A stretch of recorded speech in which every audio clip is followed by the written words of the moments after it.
noite. Boa noite, estamos aqui nessa quinta-feira, novamente, para darmos continuidade ao nosso estudo do Livro dos Espíritos. Hoje, dando início ao subtítulo Progressão dos Espíritos. Para quem está chegando agora, nós estamos estudando já a segunda parte do Livro dos Espíritos, no capítulo 1. Acabamos de ver a escala espírita, as três grandes divisões dos espíritos, né? E agora estamos indo para o subtítulo Progressão dos Espíritos. Depois da progressão dos espíritos, nós vamos ver anjos e demônios, finalizando, então, esse capítulo 1, dando início ao capítulo 2 dessa segunda parte. Boa noite, Denise, boa noite a todos que já estão conosco, atentos aí ao nosso estudo rápido, né? Das 7 às 7h30 da noite, terça, quarta e quinta. Bom, progressão dos espíritos, questões 114 a 127.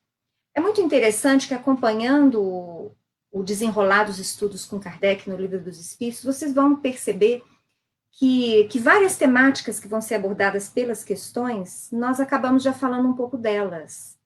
É interessante, e isso, a meu ver, acontece sempre porque o estudo da doutrina dos Espíritos, em especial o estudo do Livro dos Espíritos, nós vamos nos apercebendo que os assuntos são todos entrelaçados. Não existem assuntos estanques. É muito natural que, às vezes, se dedicando a estudar determinado ramo dentro do Livro dos Espíritos, determinado assunto, você, hora ou outra, se veja questionando o que vai ser tratado em outros capítulos. Isso é muito interessante de se ver, porque esse olhar do todo, eu costumo dizer muito nos grupos de estudo, é o olhar que a gente precisa preservar sempre, não só no estudo do Livro dos Espíritos, mas no estudo do Evangelho de Jesus. Então, quando queremos nos aprofundar, entender um pouco mais as mensagens de Jesus, não as podemos visualizar e compreender separadas do todo. O todo que nós poderíamos resumir, como o próprio Cristo resumiu, em amar a Deus e às criaturas. Mas então vamos dar continuidade ao estudo do Livro dos Espíritos. Na questão 114, Kardec pergunta: os espíritos são bons ou maus por natureza? Ou são eles mesmos que se melhoram? É interessante, Kardec foi um homem muito perspicaz. Tinha um bom senso, uma inteligência, uma memória, vamos dizer assim, uma capacidade de conhecer, de sintetizar, enfim. Realmente ele desempenhou a sua missão com grande sabedoria. Mas por que Kardec cuidou de trazer essa questão como sendo a primeira questão dentro desse título Progressão dos Espíritos? Talvez porque lá no século XIX, as igrejas tradicionais, muitas delas ainda defendiam posicionamentos sobre o pecado original, trazendo muito um conceito, e isso estava muito arraigado nas criaturas, de que o homem era mau, ele era criado mau. E somente através dos dogmas religiosos, através não raro, da dor, mas da dor, digamos assim, aquela dor que você mesmo se impõe, é que você se libertaria desse mal arraigado no ser, para que você pudesse, então, adentrar no reino de Deus. Então, por isso que Kardec fez essa pergunta, penso eu. Ele queria saber, então, se os espíritos são bons ou maus desde a natureza. Nós não podemos nos esquecer que essas mesmas igrejas tradicionais, lá no século XIX, e isso ainda perdura hoje, né? Eles trazem uma conotação de criação bastante partidarista, vamos dizer assim, pelo Criador. Porque Deus cria os homens e aí, dentro do contexto que elas apresentam, nós não sabemos muito aonde esteja demonstrada a igualdade desse amor, porque há uma diferença muito grande entre todos os homens. Deus também criou, segundo as igrejas tradicionais, os anjos, já como seres perfeitos, né, dotados de bondade e de perfeição. E destes anjos, muitos se rebelaram, e aí nós vamos ter, então, os demônios, os anjos decaídos. Tirando aprofundar esse questionamento sobre esse entendimento, os espíritos vão apresentar noções diferentes para nós sobre a criação dos espíritos. Nós já tivemos a oportunidade de falar um pouquinho lá do princípio inteligente, que o princípio inteligente evolui incessantemente e que ele vai experienciar por milhões de anos no reino mineral, vegetal, animal, hominal e angelical. Então, há uma cadeia de progresso, de evolução incessante. Então, mas Kardec quis bater novamente nessa tecla. Então, vamos ver o que os espíritos respondem a Kardec dessa questão dele. Se os espíritos são bons ou maus por natureza. E eles respondem, são os próprios espíritos que se melhoram, e melhorando-se passam de uma ordem inferior para outra mais elevada. Se vocês se recordarem, nas nossas andanças pelas questões anteriores, mais de uma vez eu frisei que estes estágios dos espíritos nos planos espirituais dimensionais diferentes, todos estes estágios são períodos temporários, são experiências temporárias, porque nós não estamos jungidos a determinada categoria evolutiva e condenados por isso, pela eternidade, a lá permanecer. Quer dizer, porque eu ainda sou imperfeito e ignorante, e ao desencarnar eu for atraído porque eu sintonizo com regiões inferiores espirituais, isso não quer dizer que lá eu vá permanecer pela eternidade. Eu sei que é temporário. Porque eu creio na evolução do espírito. E porque eu creio na evolução do espírito, eu consigo compreender a justiça divina e a igualdade desse amor paterno para com todas as criaturas. Porque todas as criaturas são criadas exatamente iguais. É aí que entra a questão 115. Dos espíritos, pergunta Kardec, uns terão sido criados bons e outros maus? Justamente porque ele queria entender isso. Porque lá na apresentação das religiões, ainda no século XIX, a teologia dizia que Deus havia criado os anjos, já perfeitos, e havia criado os homens, que tinham uma única oportunidade de vida no plano encarnado. Seja ela de 10 anos, de 20, 30, 50, 80 anos, era única essa experiência. E depois disso, toda a eternidade estava traçada. Você estava condenado ou você estava salvo. Então, Kardec queria saber isso. Se Deus criava, então, bons e maus. E a resposta dos espíritos. Deus criou todos os homens simples e ignorantes, isto é, sem saber. A cada um deu determinada missão, com o fim de esclarecê-los e de os fazer chegar progressivamente à perfeição pelo conhecimento da verdade, para aproximá-los de si. Nesta perfeição é que eles encontram a pura e eterna felicidade. Passando pelas provas que Deus lhes impõe, é que os espíritos adquirem aquele conhecimento. Uns aceitam submissos essas provas e chegam mais depressa à meta que lhes foi destinada.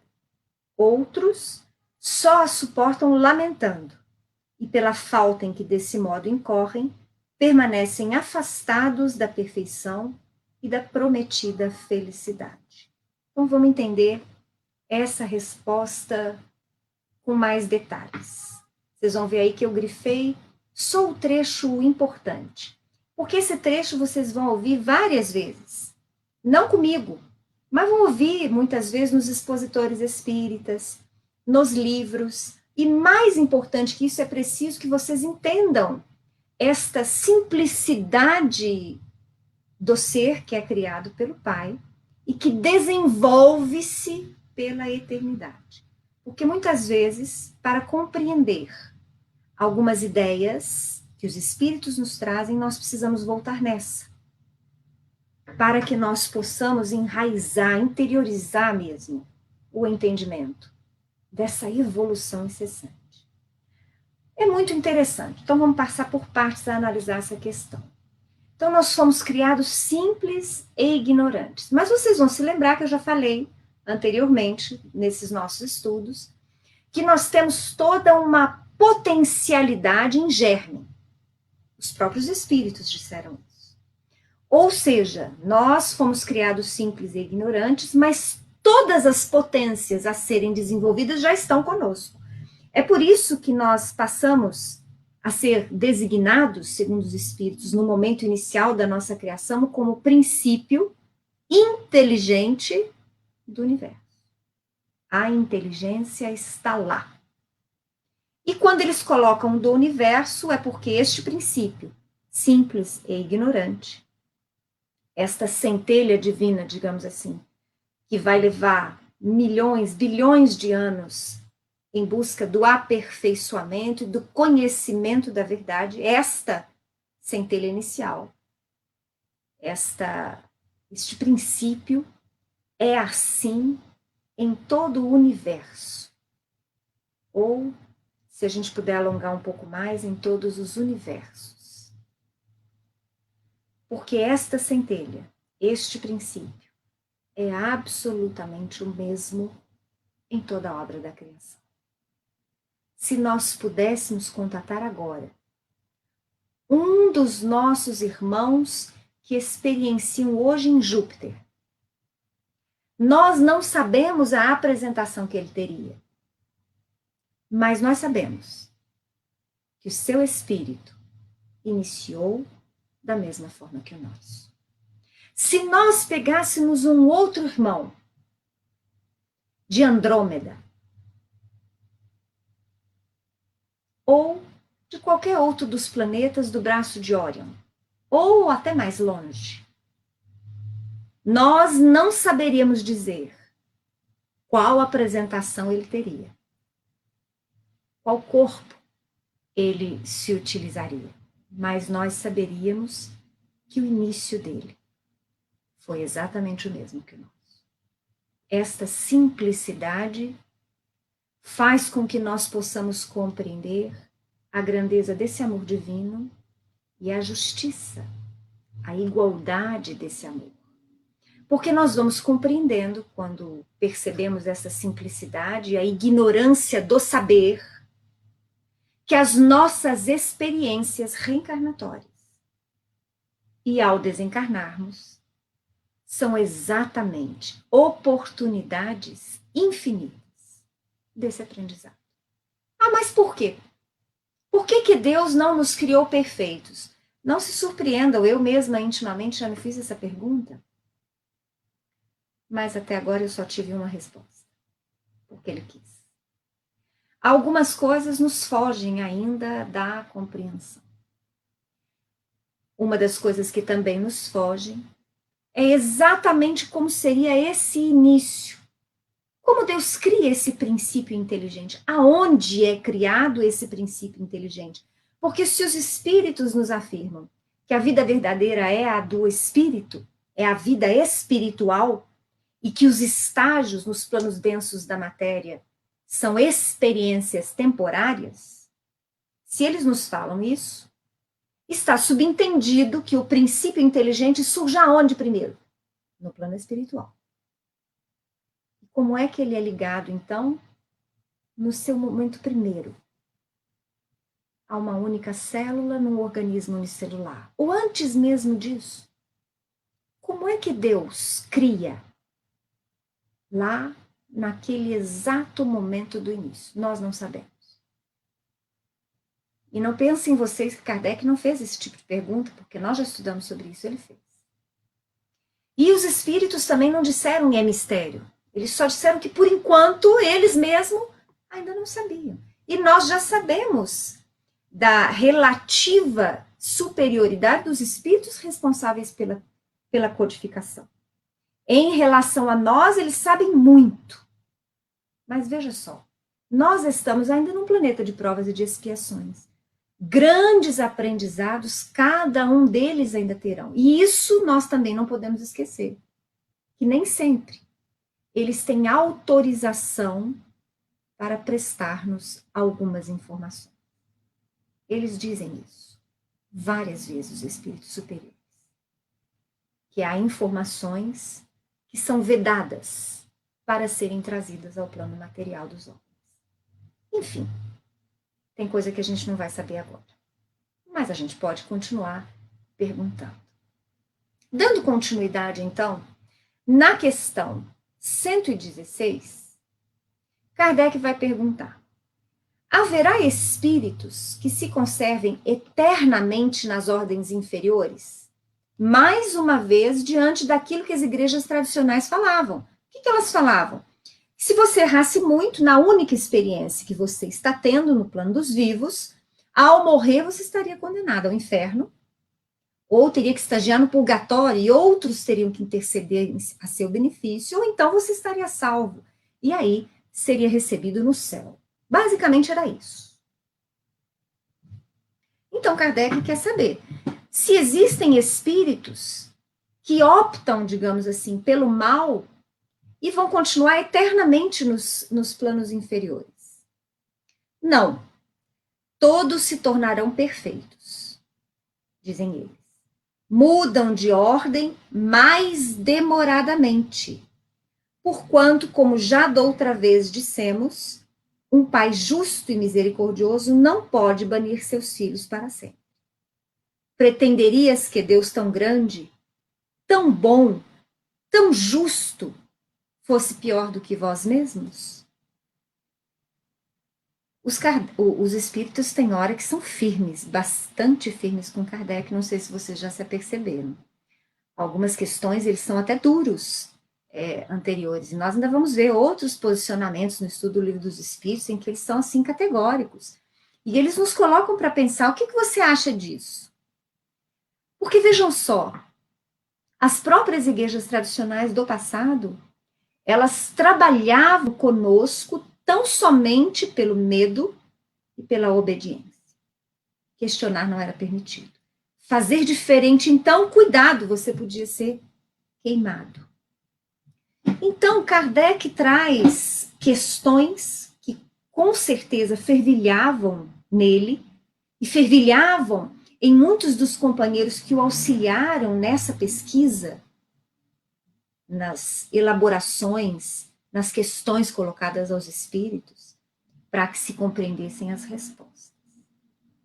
Então, aqui ele fala, mais uma vez, que nós mudamos de ordem, segundo o trabalho pessoal e individual de cada um de nós no campo do aprendizado. Mais uma vez, reforçando a ideia que os espíritos nos trazem de um Deus que é justo, bom e amoroso, em absoluto, perfeição suprema.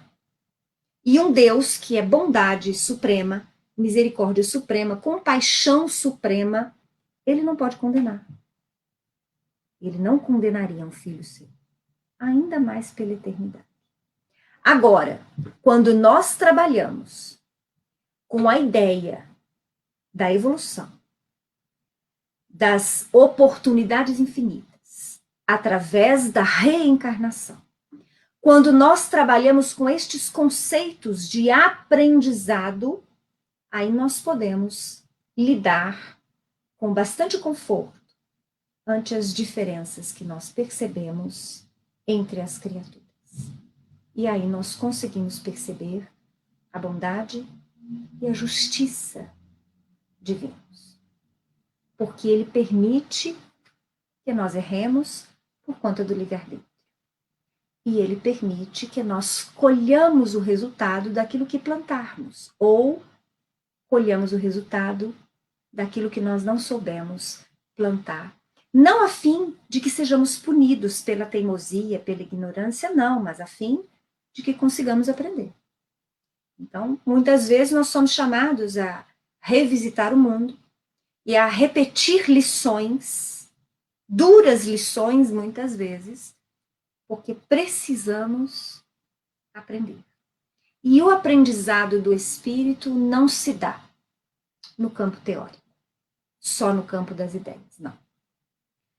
O campo das ideias, sim, nós desenvolvemos e precisamos delas.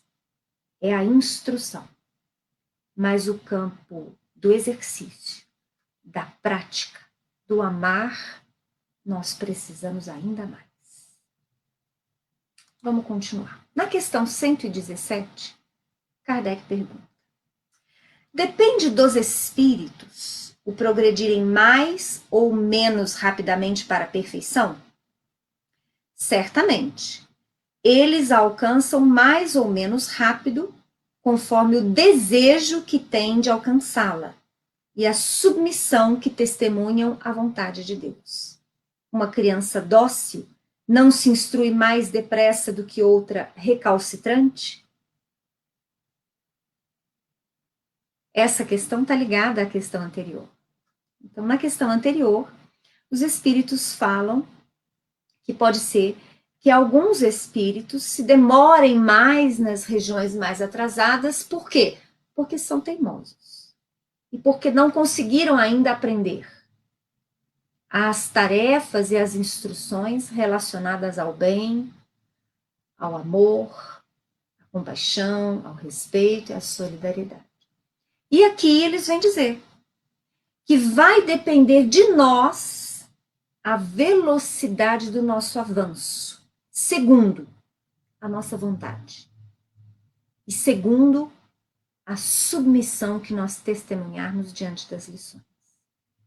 Vocês já devem ter ouvido várias vezes palestrantes ou mesmo em livros dizendo que nós devemos evitar com todas as nossas forças nos lamentar, ficar reclamando, ficar questionando. Mais que isso, alimentar o pensamento. Mas por que comigo? Deus é injusto. Não há injustiça. Nós estamos falando do Criador, perfeição absoluta. Não se engane. Não há injustiça. Nós estamos onde deveríamos estar. No tempo em que precisamos estar. Trabalhando com as possibilidades que são necessárias. Com a falta de coisas que nos fazem aprender mais. Enfrentando desafios que nos trazem lições muito importantes. Caminhando ao lado daqueles espíritos com os quais nos comprometemos no passado, pelo amor ou pelo ódio. Enfim, não há acaso. Não há talvez. Não há, não sei o que aconteceu, deve ter sido um acidente. Nós vivemos uma vida no plano dos encarnados e vivemos experiências no plano dos espíritos.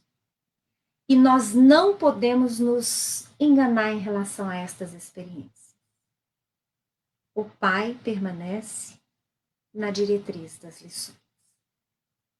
Eu costumava brincar nos grupos de estudo que de vez em quando eu me punha para pensar, costumava brincar não, eu ainda brinco, né? Tô aqui brincando com vocês. Que no campo, quando eu começo a analisar fatores da minha vida, da vida daqueles que eu amo, de conhecidos, começo a analisar também o relato que eu estudo em livros psicografados, e aí eu fico tentando fazer o link, e fico me imaginando, vivendo os desafios quando no momento em que você vive os desafios, você não tem noção das ligações pretéritas e nem das ligações futuras.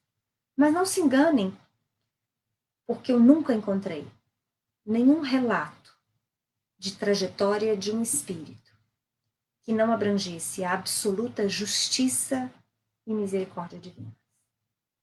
E eu brinco que Deus, para mim, é o maior novelista de todos os tempos. Superior a muito a Jeanette Claire. Eu que sou do tempo da Jeanette Claire. Pode ser que tenham mais jovens aqui que não saibam quem tenha sido. Enfim, por que eu digo isso? Porque muitas vezes nós duvidamos e não conseguimos enxergar esse depois, esse antes, e não entendemos muito bem os porquês. Mas, se tivéssemos a oportunidade de olhar de cima, um grande espaço de tempo na nossa trajetória evolutiva, nós veríamos exatamente cada link necessário no momento correto. Então, vai depender de nós. Depende das nossas escolhas. Nós mudarmos mais rápido ou não de planos vibratórios, planos evolutivos. Apesar de Deus ter nos concedido o tempo, que é eterno, e a vida, porque fomos criados por Ele, todos iguais, o restante, todo o trabalho é nosso. Basta que você queira e que você se submeta. Na questão 118, Kardec pergunta: podem os espíritos degenerar? Quer dizer, retroceder, quer dizer, ficar inferiores ao que já estavam? Essa é a pergunta de Kardec. E por que ele também perguntou isso?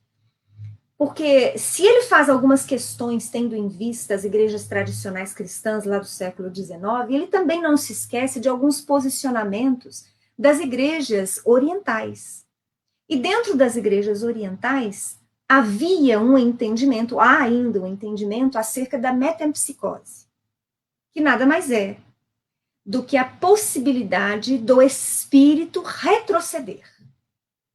Em resumo, se eu errar muito nessa vida, segundo algumas religiões orientais, na próxima eu posso vir e ter que habitar o corpo de um inseto, uma barata, ou de um pequeno animal. Enfim, nestas igrejas, determinadas igrejas orientalistas, a metempsicose seria possível.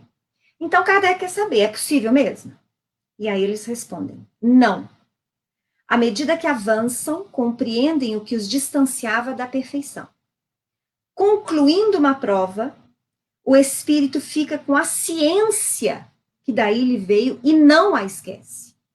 Pode permanecer estacionário, mas não retrograda. Ou seja, não há a mínima possibilidade, por mais que você erre nesta vida, de você vir a ser um gafanhoto na próxima.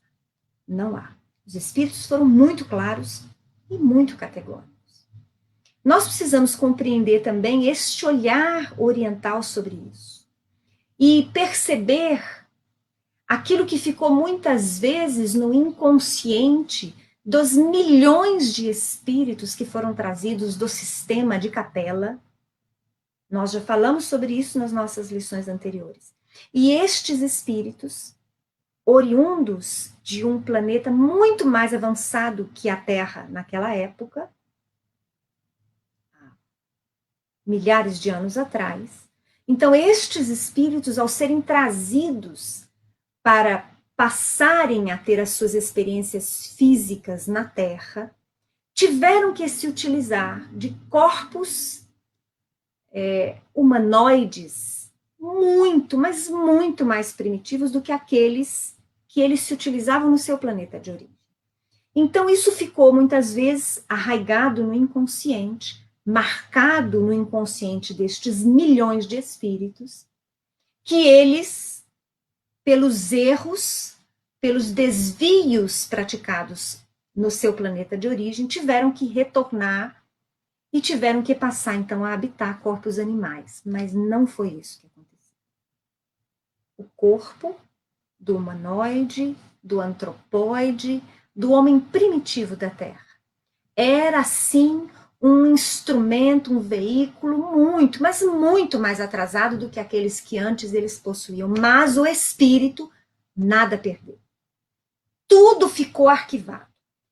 Todos os nossos arquivos, as nossas experiências pregressas, no plano material como nos planos espirituais, neste orbe, em outros orbes, se os tivermos, está tudo isso arquivado no nosso inconsciente.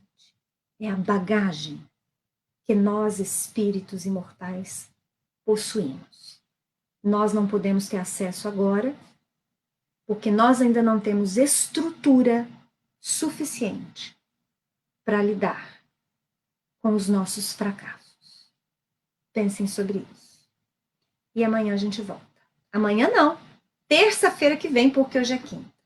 Eu desejo então a vocês um bom final de quinta-feira.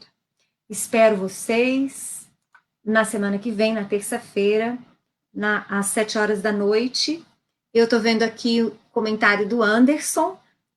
Verdade, Cris, nós aqui olhando para a galáxia e outros sistemas, somos como meras crianças, olhando para a Lua. Não conseguimos compreender, mas com amadurecimento e conhecimento gradual, chegará o momento que nos será revelado que nem podemos hoje imaginar. Certamente, Anderson. E eu fico pensando como Sócrates estava certo, né? Quanto mais eu estudo, mais eu sei que nada sei. O inferno de cada um é a colheita que cada um escolheu fazer conforme a lei de causa e efeito. Para sair de uma condição de trevas, é como Fred estava explicando. A pessoa que tem que mudar de dentro para fora, pois a transformação começa de dentro, pois Deus está em nós. Deus está em toda parte. É aquela centelha divina que pulsa dentro de nós, não é, Anderson? E cabe a nós, somente a nós, construirmos a expansão das nossas potencialidades, né? Fazer com que a nossa luz brilhe. Obrigado pelo comentário, Anderson, gostei muito. Uma boa noite a todos que estiveram aqui comigo, Andréia, Suzeli, a Viviane, a Denise mais cedo. Uma boa noite para vocês e até terça que vem, a gente dando continuidade à nossa progressão dos espíritos. Um grande abraço.